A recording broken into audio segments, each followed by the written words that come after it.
Donc du coup c'est moi qui présente aujourd'hui le séminaire et Pierre-Édouard Fournier m'a dit présente ce que tu veux, donc voilà, vous allez voir, j'ai un peu, voilà, sur mon sujet que vous connaissez tous, c'est le microbiote, mais j'ai développé des idées un peu personnelles. Donc d'abord c'est pourquoi aller plus loin que Pasteur et Koch, vous allez voir pourquoi. Déjà, première chose, c'est quelques concepts. Don't kill all the bugs in your milk, ça veut dire que jusque-là, la pasteurisation, donc jusque-là on a essayé de stériliser le maximum de choses, et il y a des mouvements, et là par exemple c'est un livre qui a été commercialisé, mais c'est sur des bases très scientifiques, où l'idée c'est au contraire de laisser les bugs, les microbes dans ce que vous mangez, et on va voir pourquoi ça peut être intéressant. À l'opposé, est-ce que le lait humain ne peut pas être dangereux pour vous? On va le voir aussi. Alors qu'un fromage plein de microbes, finalement, on sera peut-être meilleur pour la santé dans certains cas. Et je vais commencer pour un travail qu'on a fait avec mon étudiant, avec M. Raoult, à Madi Togo. On a fait une grosse revue, donc ce n'est pas des données originales, mais le fait de réinterpréter des choses de la littérature, ça nous a permis de développer des concepts, en tout cas, et que je vais vous présenter. La méthodologie, c'est la même qu'on fait déjà dans le labo depuis longtemps, c'est les répertoires. C'est-à-dire on part sur des trucs automatiques à partir de PubMed avec un script et on va essayer de détecter toutes les espèces avec colostrum, lait, pour avoir le maximum. Et ensuite on regarde. Et en fait quand on a regardé, c'est vrai que moi j'aime bien analyser. M. Raoult dit souvent qu'il faut rester descriptif, pas analyser, mais moi je ne peux pas trop m'empêcher. Donc on a essayé de regarder, est-ce qu'on pouvait faire des différences entre les techniques moléculaires ou culture. Les prélèvements, donc il y a des études sur les tissus mammaires ou les études sur le liquide, le colostrum ou le lait, et puis est-ce qu'il y a une infection ou pas, parce que c'est ça qui nous intéresse aussi, quoi. Donc c'est vrai qu'on ne voit pas bien, mais c'est ça qui est défini, et en fait quand on veut faire ça, ça s'appelle un peu de la méta-analyse. Pour faire de la méta-analyse, il faut avoir les données individuelles, mais en fait en pratique dans ces articles-là, vous n'avez jamais les données individuelles, vous avez les données par groupe, c'est-à-dire est-ce qu'on détecte ou pas tel microbe dans ce groupe-là. Donc, voilà, juste pour dire que du coup, on a défini des groupes. Ici, vous voyez qu'il y a 38 pays, 2000 tissus mammaires, 13 000 prélèvements de colostrum et de lait. Donc, ça donne une grosse taille, même si on ne peut pas être précis au niveau de l'individu. Et du coup, on a défini des groupes, study groups, avec des mamans qui avaient le même statut infectieux, analysés par la même technique de culture. Et il fallait que ce soit le même type d'échantillon, breast milk ou tissu. Donc un échantillon, par exemple, une étude qui fait un cas contrôle, il y aura au moins 2 study groups, et on a identifié à chaque fois tous ces groupes-là. Tout premièrement, ça c'est simplement qu'est-ce qu'on voit comme bactéries. Donc les plus fréquentes, c'est protéobactéries. Donc protéobactéries, contrairement aux tubes digestifs où les plus fréquents sont les firmicutes qui sont des anaérobies, c'est des bactéries qui contiennent les entérobactéries, qui sont potentiellement pathogènes et qui sont le plus souvent tolérantes à l'oxygène. Et donc, c'est un peu logique parce qu'on pense que le lait est plus exposé à l'oxygène, par exemple, que le tube digestif. On a vu qu'au final, il y a des variations quand on regarde le lait ou le tissu mammaire et qu'on regarde la technique de culture ou par technique moléculaire. Donc, ça, c'est pas étonnant, mais du coup, bon, ça veut dire qu'il va falloir tenir compte de cette information, quelle est la technique utilisée, quel est le prélèvement utilisé. Là, on fait, ça c'est les word art, c'est les trucs à la mode, c'est juste pour dire la taille en fait de chaque mot, c'est en fonction du nombre de fois qu'il a été trouvé. Et on a fait donc la même chose en haut, c'est chez des pères, enfin je sais pas si on dit père, mais maman-enfant sans maladie, donc pas de mastite, pas d'abcès, pas d'infection néonatale. Et en bas, on a groupé tout ce qui est infection. Donc mastite, abcès mammaire ou alors infection du nouveau-né. Juste en regardant comme ça, bon, le dessin qu'on voit derrière, c'est vrai que c'est pas forcément évident à reconnaître, mais c'est un petit bébé qui tète sa maman, donc les reviewers n'ont pas réussi à le voir, je sais pas si vous arrivez à le voir. Donc on l'a mis dans le supplementary data, peu importe, mais le message c'est qu'au final on retrouve en haut et en bas les mêmes espèces. Donc on peut retrouver par exemple en haut et en bas Streptococcus agalactiae. Alors Streptococcus agalactiae, c'est le streptocoque B que en maladie infectieuse on connaît très bien parce que c'est une des 3 premières bactéries des infections néonatales. Les étudiants en médecine, enfin moi j'avais mon moyen mnémotechnique, c'est SEL, Streptocoque B, Escherichia coli, Listeria monocytogenes. Donc on le sait, ça donne des infections. On le sait, chez la femme aussi, c'est associé à des problèmes au niveau de l'accouchement. Et pour autant, else, on voit qu'il y a Streptococcus agalactiae quasiment à la même taille que dans l'infection. Donc ça déjà, ça challenge un peu le concept de dire, bon, on trouve une bactérie, mais il y a l'infection, il n'y a pas l'infection. Voilà. Alors là, en fait, l'idée, c'était juste de discuter un peu les postulats de corps. Le micro-organisme doit être trouvé en abondance dans tous ceux qui sont malades, mais ne doit pas être trouvé dans ceux qui ne sont pas malades. Donc ça date d'un peu longtemps. Ça peut rester vrai dans certains cas, et vous allez voir que du coup, c'est pas contredire, mais c'est apporter une autre possibilité. Le micro-organisme doit être isolé d'un organisme malade et doit être cultivé en pure culture. Bon, ça, je ne vais pas trop le discuter aujourd'hui. Le micro-organisme cultivé doit causer la maladie quand il est introduit dans un organisme en bonne santé.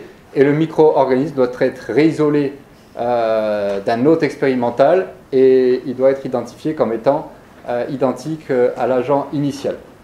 Moi, je vais surtout discuter le premier postulat et le fait d'introduire la valeur prédictive de maladie pour chaque microbe.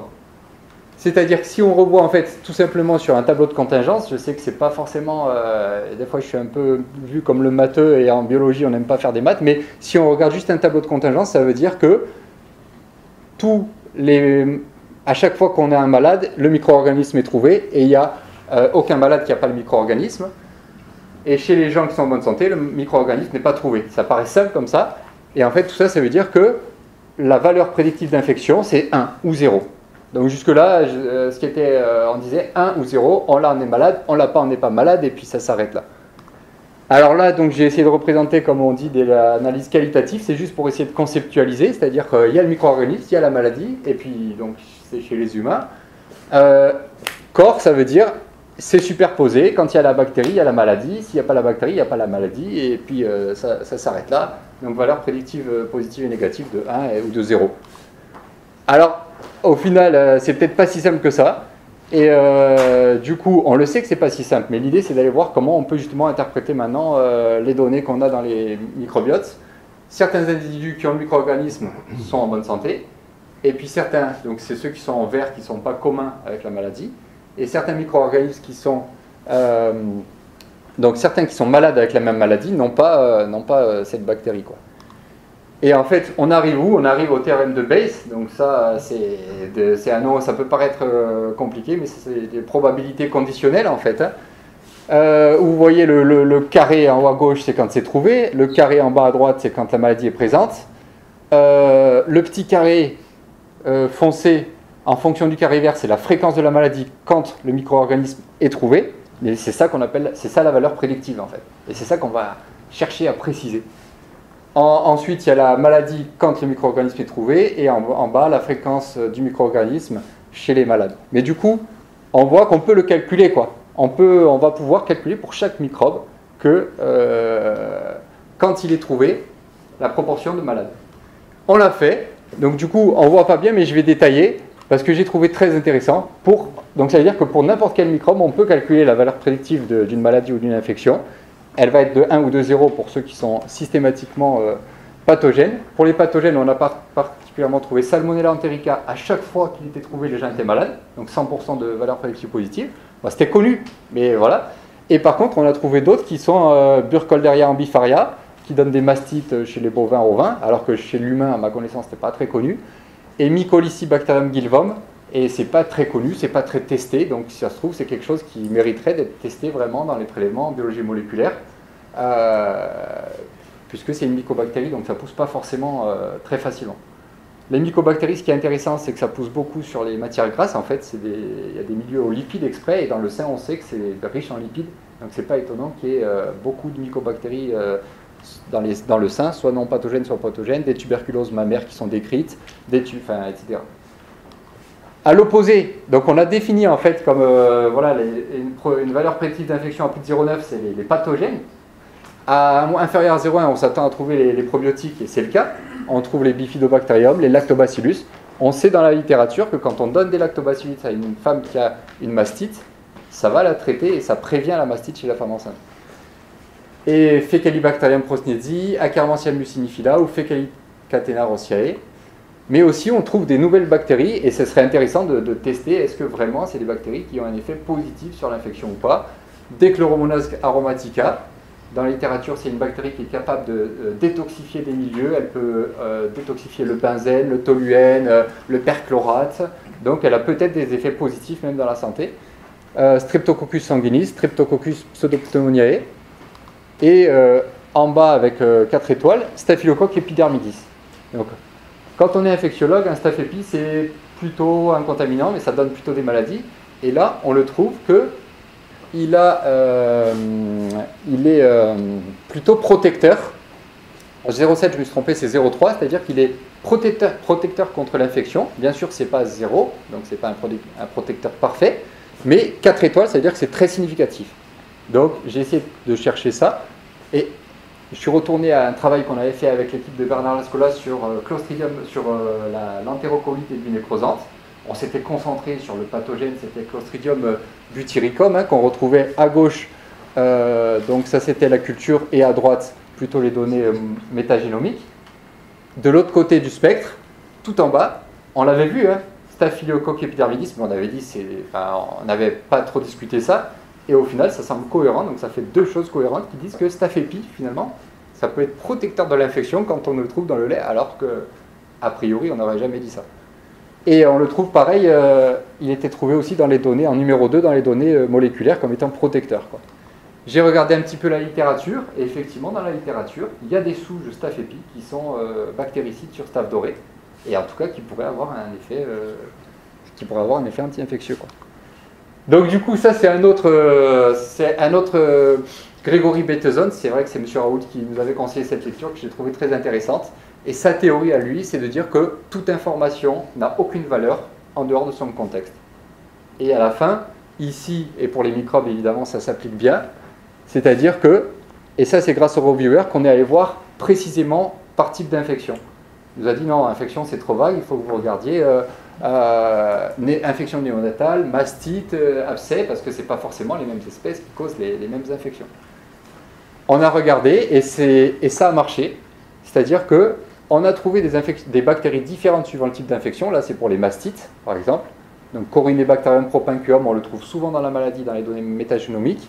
Et par contre, Bifidobacterium breve, qui est un probiotique connu et qui est tout à fait associé à l'allaitement et à un effet protecteur de l'allaitement, protecteur contre la mastite. Là, la même chose, on a retrouvé les Bifidobacterium, mais là, sur les abcès du sein, Salmonella enterica et ici, Corynebacterium croppenstedii. Corynebacterium croppenstedii, pour les infectiologues, c'est pareil, c'est quelque chose, un infectiologue qui fait sa spécialité, c'est les abcès récidivants du sein froid sans fièvre chez les femmes tabagiques. C'est un classique. Et là, il sort juste avec les abcès du sein. Alors qu'on le trouve chez les gens en bonne santé. Hein. Mais on voit que suivant le type d'infection, la valeur prédictive ne va pas être la même. Et enfin, sur les infections néonatales, ici par exemple, vous ne le trouverez jamais. Il n'y a pas de Corynebacterium croppenstedii qui sont associés à l'infection du bébé. Là, on va trouver plutôt Salmonella enterica. Donc, différents pathogènes qui ont des valeurs prédictives d'infection différentes suivant la maladie. À l'opposé, ce qu'on a trouvé intéressant, c'est que les probiotiques, ils étaient protecteurs contre tout. Bifidobacterium breve. Donc, certains pathogènes sont spécifiques d'infection. Par exemple, Corynebacterium croppenstedii, spécifique pour les abcès. On le savait dans la littérature, mais là, on est démontré, puis c'est chiffré. On peut le chiffrer, on peut dire pour les autres infections, c'est 0, alors que là, il y a un chiffre. Mais les Bifidobacterium breve, il avait une valeur prédictive inférieure à 0,5, donc protecteur pour tous les types d'infections. Donc à la fois, il y a des pathogènes qui sont plutôt spécifiques et des probiotiques qui finalement protègent contre tout. Donc encore une fois, voilà, suivant le contexte, l'information, si on ne tient pas compte du contexte, l'information n'a aucune valeur. Et ça permet de comprendre qu'on a identifié staph doré plus souvent chez les femmes qui étaient en bonne santé que chez les malades, quoi. Donc ça remet un peu en cause des études cas contrôle, etc. C'est-à-dire quelqu'un qui arrive, qui ne réfléchit pas, il fait bon, est-ce que staph doré est associé à l'infection? Il prend le lait, et en fait il va en trouver plus souvent chez les contrôles que chez les cas, il va dire ah ben non, ça protège contre l'infection. Alors qu'on sait très bien que staphylocoque doré, ça donne des infections. Strepto B c'est pareil, 34%, donc staph doré, 34% chez les contrôles, 22% contre l'infection, c'était significatif. Et Strepto B, 21% chez les contrôles, contre 14% chez les infectés. Donc encore une fois, si on regarde bêtement cas contrôle, on dit ben, Strepto B, ça protège contre les infections.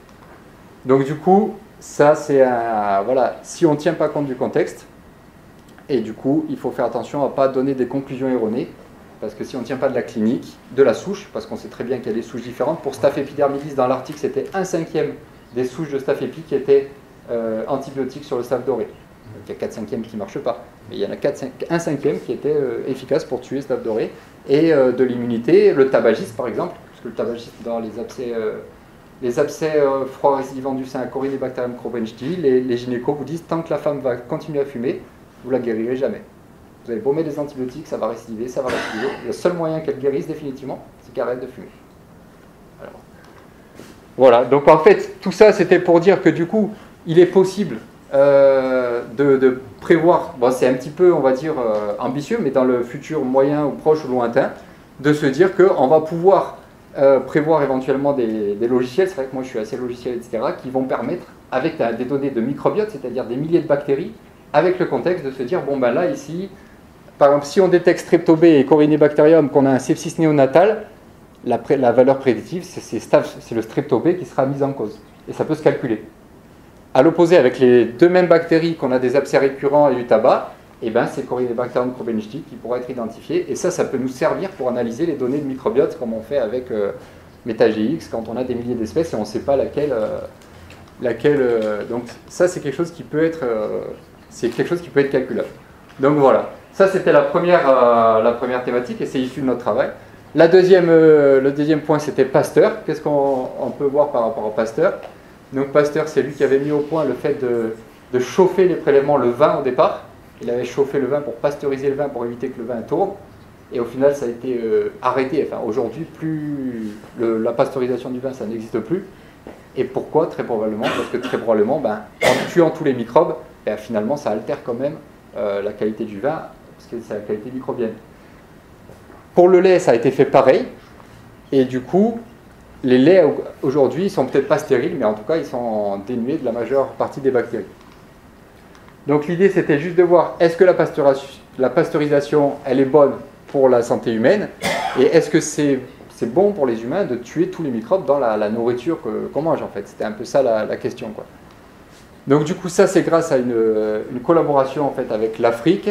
Là, je vais passer un petit peu vite, mais c'est pour dire que Sénégal, Mali, Niger, on a finalement fait un lien entre le stress oxydatif, le redox et le microbiote.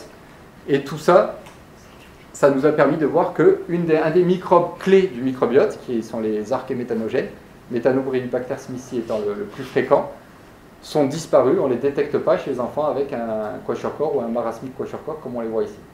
Donc c'est des bactéries qui sont quand même associées à la santé quand elles sont trouvées dans le tube digestif. Sans rentrer dans les détails, c'est les étapes de la digestion. Et ça intervient ici, c'est la dernière étape de la digestion, ça consomme l'hydrogène et ça produit le méthane, et donc ça accélère la réaction de digestion-fermentation, et donc c'est pour ça que c'est associé à la santé, notamment ça accélère la production de butyrate, propionate, et ça consomme donc le CO2 et l'hydrogène. Et on voit ici sur cet arbre que les archées, c'est quelque chose qui est complètement distinct des bactéries en haut à gauche, les CPR en haut à droite, et c'est très proche des eucaryotes. Et leur particularité pour les archées méthanogènes, pas toutes les archées, mais les archées méthanogènes comme Methanobrevibacter smithii, c'est qu'il n'y a aucun mécanisme de résistance au stress oxydatif, et donc il faut un redox qui est très très très bas, à moins de 100 mV. Pourquoi je vous dis tout ça? Je vais passer vite là-dessus, c'est pas le sujet. C'est que c'est une bactérie. Je passe un peu vite là-dessus, c'est pas le sujet. Donc on a mis au point un milieu de culture et ça a permis de trouver beaucoup d'archées grâce à ce milieu de culture basé sur les antioxydants qu'on a trouvé notamment dans les sels, salive. Gilles Grinet, grâce à ce milieu, a trouvé plusieurs dizaines de souches de liquide gastrique de nouveau-né. Donc au premier jour de vie, dans l'estomac des bébés, il y a les archées méthanogènes d'emblée. Nous, on est allé voir le lait, toujours une fois, puisque aujourd'hui on a parlé du lait avec Amadou Togo et puis toute l'équipe, et puis Gilles Grinet et puis l'équipe de Michel Drancourt. Et grâce à ce nouveau système avec les antioxydants, on a cultivé sur gélose Methanobrevibacter smithii, donc ça c'est Gilles et Amadou, et Methanobrevibacter oralis à partir du colostrum, grâce à Clotilde et Robert qui est ici dans la salle que je remercie. Prélèvement frais, immédiatement. La goutte qui tombe dans le pot, dans le milieu enrichi en antioxydants, c'est vitamine C, acide urique et glutathion, transporté immédiatement au labo et techniqué par Amadou dans la journée. Et donc ça donne, en culture, on a les souches.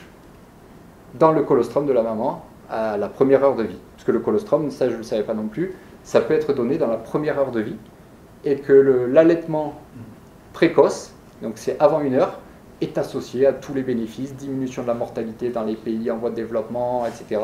Donc c'est critique cette période dans lesquelles les quelques premières minutes de vie, et ça peut ensemencer d'emblée le microbiote de l'enfant. Là c'est le tableau juste pour vous montrer donc, les souches qu'on a pu avoir. Donc on a eu plusieurs souches de Smithsii. Une souche de Methanobrevibacter oralis, qui est un méthanogène de la bouche. Donc déjà, il y a plus de Smithsii, qui est le méthanogène plutôt du tube digestif que de la bouche, dans le colostrum humain. Et du coup, dans le colostrum de toutes les femmes, on peut trouver ces espèces-là. On a été intéressé de voir que quand on le trouve dans le colostrum, on le trouve dans le lait de la même maman. Donc c'est une excrétion qui est persistante. À l'opposé, il y a des mamans où on ne l'a pas trouvé ni dans le colostrum ni dans le lait. On a pu voir ici, c'est un arbre phylogénétique que c'était indistinguable de la souche ATCC par exemple. Donc c'est très M ça veut dire milk et C ça veut dire colostrum. Donc on a eu je crois à peu près 12 ou 13 souches et du coup c'est indistinguable des souches de référence. Donc ATCC elle est quasiment à côté de M1. Donc on a les mêmes souches qu'on trouve dans le tube digestif. Donc ça pose l'autre question, est-ce qu'on n'a pas un seul microbiome avec une connexion entre le tube digestif, le lait, le colostrum et avec l'enfant. Ça, c'est grâce à l'équipe de Anthony Levasseur, on a fait le séquençage de 2 souches. Une souche de Methanobrevibacter oralis en haut à gauche, et on l'a comparée à une souche de Methanobrevibacter oralis de la cavité humaine qui a déjà été séquencée. Et pour ceux qui ne connaissent pas ces rhizomes, ça veut dire à chaque fois qu'il y a une ligne, c'est des séquences qui sont partagées avec des bactéries d'autres assignements taxonomiques, avec d'autres bactéries qu'il y a dans le microbiote, des protéobactéries, des firmicutes, etc. Et on voit que le profil quasiment est indistinguable, c'est-à-dire qu'il y a environ 73% qui sont bien des séquences d'archées, uniquement partagées avec des archées, 13% qui sont partagées avec d'autres bactéries, 0,4% avec des eucaryotes, 13% d'orphanes. Le profil est exactement le même que ceux qu'on trouve dans le tube digestif. Donc a priori, c'est les mêmes, quoi. La future étude, ça va être de comparer les génomes du microbiote digestif des mamans, du colostrum et du lait des enfants. Et donc la même chose pour Methanobrevibacter smithsii, on a un profil qui est exactement similaire à ce qui est connu dans la littérature.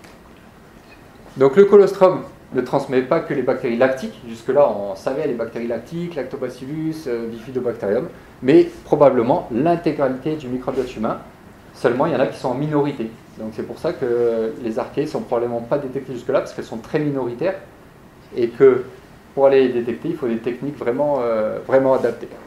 Là j'ai juste représenté toutes les mamans qu'on a pu inclure avec Clotilde, donc juste 112 mamans, à chaque fois c'est détecté, il y a un spike, et en fait, ici, c'est quand on a fait la culture fraîche, et donc là, vraiment, on a emmené le prélèvement plus rapidement au laboratoire, et quand on regarde que ça, il y a 60% des mamans qui sont positives.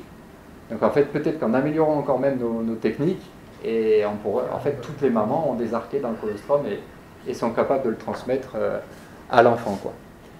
Ensuite, on a regardé quand même toutes les données cliniques, encore grâce au reviewer qui nous a obligés à réanalyser tout ça, et puis on a trouvé, à confirmer comme d'habitude, que les mamans positives, il y avait 4% d'obèses, les mamans négatives, il y avait 15% d'obèses, et c'était significatif.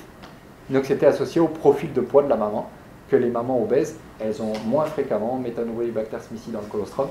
Et ça, nous, on l'avait déjà publié pour les obèses contre des adultes obèses contre des adultes maigres. D'où la question, mais à interpréter avec précaution, est-ce que les mamans obèses, quand elles allaitent, ça peut entraîner une dysbiose qui peut se reproduire chez l'enfant? Pour l'instant, ça n'a pas été prouvé. L'allaitement reste bénéfique chez tout le monde dans les études à notre disposition, y compris chez les femmes obèses. Il y a des études qui ont regardé ça. Même chez les femmes obèses, l'allaitement protège l'enfant contre les maladies, etc. Mais quand même, elles n'ont pas le même microbiote que les autres. Et dans la littérature, ça avait déjà été montré que les femmes obèses ont plus de lactobacillus dans le colostrum. Donc c'est cohérent. Nous aussi, on avait trouvé chez les obèses plus de lactobacillus, donc c'est cohérent. Moins de Methanobrevibacter smithsii. Et on a retrouvé ça ici, la même chose. Ici, un article qui a été publié par une équipe qui n'a rien à voir avec nous, et ils ont retrouvé que les archées dans le tube digestif, c'était associé à la consommation de lait, notamment des produits organiques, c'est un peu les produits bio. Donc ça veut dire qu'au final, les microbes qui sont contenus dans la nourriture, si on élimine les pathogènes, ça peut être très bon pour notre santé. Et du coup, ça remet, en fait, le challenge, c'était un peu de dire, ça remet en cause un peu la pasteurisation qui va tout effacer. Il vaut mieux laisser tous les microbes, détecter les pathogènes et éliminer les prélèvements qui sont contaminés. Mais si ce n'est pas contaminé, au contraire, c'est bien de manger des microbes. Pour finir, donc ça c'est un travail récent, on a été complètement surpris avec ça, c'est sorti des données métagénomiques. On a finalement trouvé Listeria monocytogenes. Au début, on était dubitatif parce que personne ne croit à la métagénomique, nous non plus. Mais quand ça sort, si on y croit quand même, mais bon. Et quand ça sort en culture, on s'est dit c'est peut-être vrai quand même. Et du coup, c'est sorti en culture. Il y avait 10 mamans du Mali et 10 mamans en France qui ont été cultivées. 0 maman en France avec Listeria monocytogenes. 10 sur 10 chez qui on a détecté Listeria monocytogenes à Calabancoro, dans une banlieue de Bamako où il y a quand même pas mal de malnutrition. Donc il n'y a eu que 8 cultivés, mais à part PCR ou par culture, les 10 mamans étaient positives pour Listeria monocytogenes. Ça, c'est le spectre Malditov. Ça, c'est Jérémy Delers et l'équipe de bioinformatique qui nous ont aidés à montrer que orthoanie à 98,6, donc on est sûr que c'est Listeria monocytogenes, sur le génome. Ça, c'est toutes les souches qu'on a pu isoler, qui ont été comparées entre elles, elles sont à 100% d'orthoanie, donc elles sont très très similaires. Mais on a quand même pu trouver des petites différences, des différences génomiques, avec notamment 2 des souches qui manquaient complètement un plasmide. Donc on pense que c'est polyclonal, qu'il y a du Listeria monocytogenes qui circule dans le microbiote humain, en Afrique, au Mali. Quelle est la signification de ça? On ne le sait pas, mais ça peut alerter en tout cas les autorités pour se dire, bon, il y a peut-être des épidémies de listériose qui ne sont pas dues à la consommation de fromage contaminé, mais si le microbiote des individus est contaminé, ça peut se transmettre d'humain à humain, tout simplement par le microbiote. Et donc on a, a priori, trouvé que c'était polyclonal, avec des clones qui avaient ou pas le plasmide. En bref, donc du coup, ces études sur le microbiote, moi j'ai trouvé ça intéressant parce que ça nous a permis d'éventuellement mettre au point le concept de valeur prédictive d'une maladie pour chaque microbe qu'on trouve dans un microbiote, parce que juste là, on ne sait pas trop comment interpréter. À chaque fois qu'on trouve un microbe, on se dit, bon oui, mais on le trouve aussi chez les non-malades, et alors qu'est-ce qu'on en fait? Et du coup, c'est plus 0 ou 1, la valeur prédictive. Ça peut être quantifié de façon précise, suivant la géographie, suivant le prélèvement, suivant la maladie. Et ça pourra aider à décider lequel est causal dans la maladie qu'on a, et lequel il faut traiter ou pas traiter. Les études cas contrôle, du coup, peuvent être complètement erronées dans ce contexte. Si on fait l'étude cas contrôle sur le lait, on va conclure que Staph doré et Streptocoque protègent contre l'infection. Donc, si on ne tient pas compte de tout ça. La diversité microbienne et des archées dans le lait et la nourriture doit, à mon avis, absolument être préservée. Et donc, on doit commercialiser le fromage plein de microbes, le lait plein de microbes. On doit juste détecter quand il y a des pathogènes. Et à ce moment-là, on élimine le prélèvement. Mais sinon, tous les autres, au contraire, il faut favoriser parce que ce qui est dit dans la littérature, c'est le fait de commercialiser que des yaourts avec les mêmes souches. C'est Bifidobacterium animalis pour les bifidus et Lactobacillus souvent delbrueckii pour le yaourt standard. Enfin, en tout cas, il n'y a que quelques souches souvent qui sont commercialisées. Ça peut réduire la diversité microbienne humaine, en fait. En tout cas, aux États-Unis, ils sont assez psychorigides là-dessus, mais en France, c'est vrai qu'on est un peu plus ouvert et je pense que c'est bien. Voilà tous les remerciements dans le désordre, et bien entendu, M. Raoult, et puis si vous avez des questions.